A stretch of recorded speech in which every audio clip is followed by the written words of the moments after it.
Inside their temporary headquarters, in the same building where their adversary had commanded from a few weeks previous, Kai stood with his hands clasped behind his back, surveying the gathered legates. The large stone building still had damage from the battle for this city, through which he could see the deep blue waters of the Mediterranean. The openings let in the chill of the southern Gaul winter, but it was still much better than their other choices. The battle for Daramuda had been vicious, and they'd been forced to pound the city hard to force their enemy from behind its walls, and most buildings were damaged in one way or another. Of the choices large enough to house his headquarters, this was still the best one, even with the damage. First, I want to start this meeting by again commending each of you on your fine work this past year, he said, now that all the legates had gathered. We made amazing headway, and Carthage is within our grasp. We have a good chance of ending the war with this year's campaign, but they aren't out of the fight yet. First, the north, he said, his finger stabbing down on the large map laid out in front of them. Ursinus will continue holding down the north, working with our allies there to both ensure we maintain supply lines through Gaul and to protect us from any remnant Carthaginian forces that may still be in the eastern end of Gaul. Meanwhile, our allies in Gaul will protect our rear, toward Hispania, which we have largely skipped so far, from any remaining Carthaginians in that direction.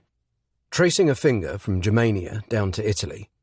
The rest of our forces will march on Italia, clearing the peninsula as we move south. The goal isn't Italia exactly, since I don't expect a large force to oppose us. The army we faced was just about every man they had under arms on this side of the Middle Sea. They still have territory to draw from, but unless they want to empty out more rebellious areas like Persia, it's going to take them time to train new men to send at us. But Italia is our pathway to Africa. We can maintain solid supply lines all the way down it and across to Sicily. That leaves a very small span of sea for us to cross to attack Carthage directly.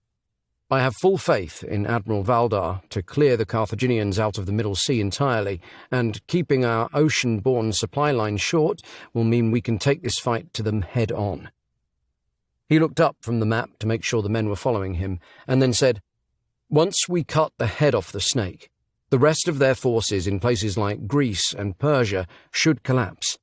That might leave some instability for us to deal with, and remnants to clean up as we figure out what the map looks like with Carthage finally gone, but we will deal with that when we get there. The key is we can't let ourselves get bogged down.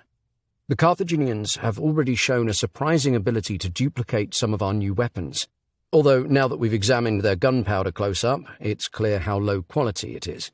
Still, I hadn't expected them to be able to copy us this quickly, and I don't want to give them a chance to figure out how muskets or rifles work.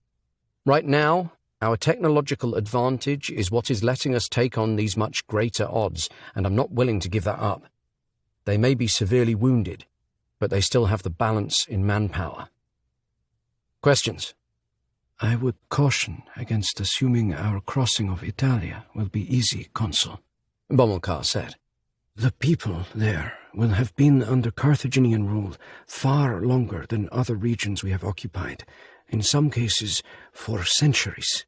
There will be less existing resentment to take advantage of, and many who would either be transplants from Carthage or those who found ways to profit from their overlords. The closer we get to their homeland, the more resistance we should start expecting. Kai dismissed the concern with a wave of his hand. I agree it's something we should pay attention to, but we've seen the brutal way the Carthaginians treat the people under their control. Their greed and cruelty will make it very hard for most citizens to remain loyal, especially once they're given other options. In fact, the length of Carthage's occupation will work in our favour.